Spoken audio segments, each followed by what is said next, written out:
Hi guys, it's Donna from Shoot Them in Creations. Thanks so much for choosing my furniture flip video. This is one of the funnest projects I've done in a long time. We started with that regular dresser, which was in great shape, but it was really boring, just painted blue.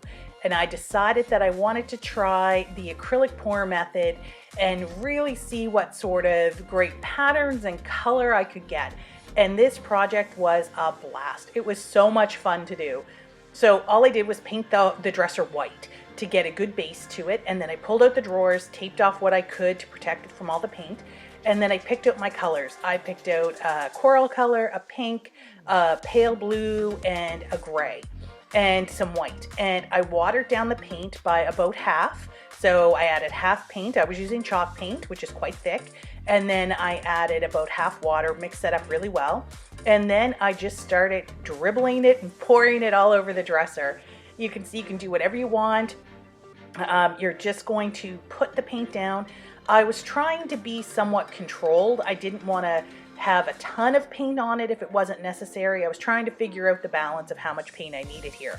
So you just add the colors. Now, obviously, if you want more pink, you're going to add more pink. If you want more blue, you're going to add more blue.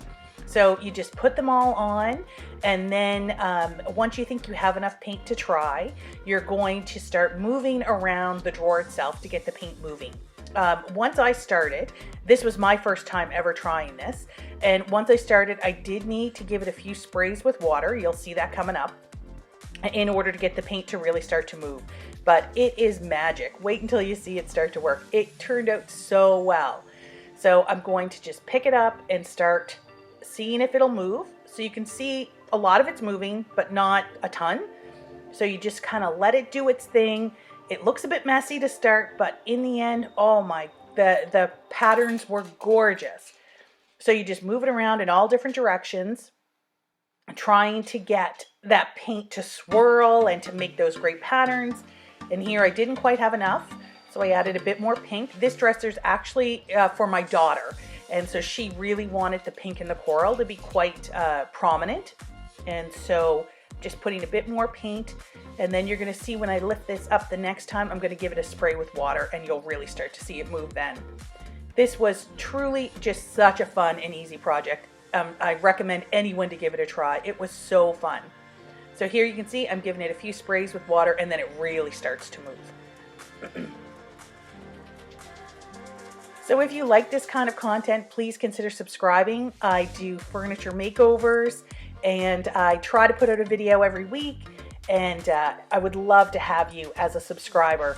And if you have any questions or comments, please leave them in the comment section below, and I'll definitely get back to you. And I truly cannot recommend this enough. This was so fun to do, and it's so creative, and the results were stunning. Now, the paint is on there thicker than normal, so it did take a good 24 hours for it to dry. And here you can see some of my paint wasn't moving quite as well as I had wanted, so I just used my finger to fill in some of those gaps, and the tapping motion seemed to work best. It still gave the look of pattern. You would never have thought I did it with my finger when it was all done. So you can see it just turned out so well.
And so once I finished doing the 3 drawers, I let them dry. It took about 24 hours for them to dry. And once they were dry, it was a really nice, smooth finish. I didn't have to sand it or anything like that. And I think a big part of that was I didn't put on a ton of excess paint. I just used enough paint to get it to swirl and mix and give me that fantastic pattern. So once everything was done and dried, I just drilled some new holes for some really pretty diamond hardware, and then we were done. This is the finished product. I am so pleased with this. I absolutely loved it. I thought it was just an absolutely fantastic project, and I really hope you guys try it. If you do, show me pictures in the comments. Thanks so much for watching. I appreciate it. I appreciate it so much. Have a great day, everybody. Bye.